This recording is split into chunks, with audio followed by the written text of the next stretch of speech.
Mean दो तरीके से निकालते हैं, दो तरीके हैं आपके एग्जाम में।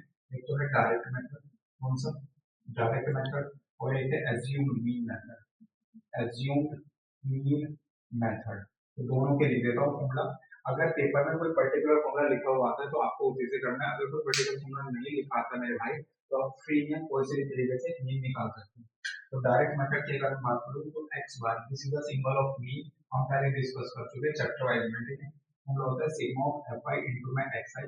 यहाँ पर एफ आई क्या होता है फ्रीक्वेंसी, एक्स क्या होता है, एक्स इक्वल टू होता है व्हाट, एक्स इक्वल टू होता है ना L1 प्लस L2 अपॉन में 2। अब ये L1 और L2 क्या होते हैं, तो L1 जो होता है लोअर लिमिट होता है, L1 जो होता है वो लोअर लिमिट होती है, और L2 जो होती है मेरे भाई क्या होती है अपर लिमिट होती है, ठीक है, अपर लिमिट होती है। और अपॉन में क्या करना है सिग्मा ऑफ एफ आई। ये तो हो गया डायरेक्ट मेथड, ठीक है। एलसी मीन मेथड में मीन निकालने का तरीका होता है A plus sigma of f i गुना डी आई अपॉन में एफ आई इंटू में एच, अपॉन में एफ आई इंटू में sigma of f i into में एच। तो ये हो गया मेरे भाई एलसी मीन मेथड। तो ये एच क्या होता है, तो ये जो एच होता है ना, ये एच ये होता है क्लास इंटरवल। क्या होता है ये क्लास इंटरवल। अभी क्लास इंटरवल कैसे निकलता है, तो L2 माइनस L1 करके निकलता है, L2 माइनस L1 करके क्या निकलेगा, क्लास इंटरवल निकलेगा, ठीक है। चलिए मोड की अगर मैं बात करूँ तो मोड का फॉर्मूला बड़ा सुंदर सा होता है, मोड बराबर F1 माइनस F2 F0।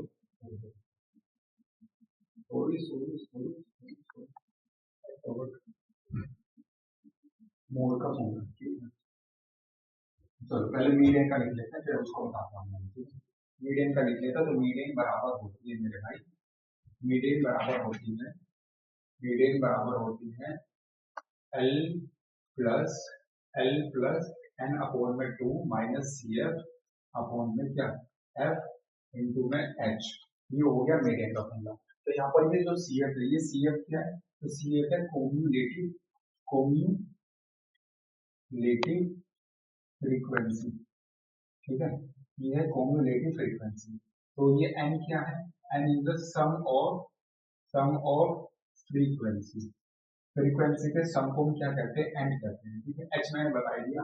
तो एल क्या है, एल है lower limit of median class, median class की लोअर लिमिट को हम क्या कहते हैं एल कहते हैं, ठीक है।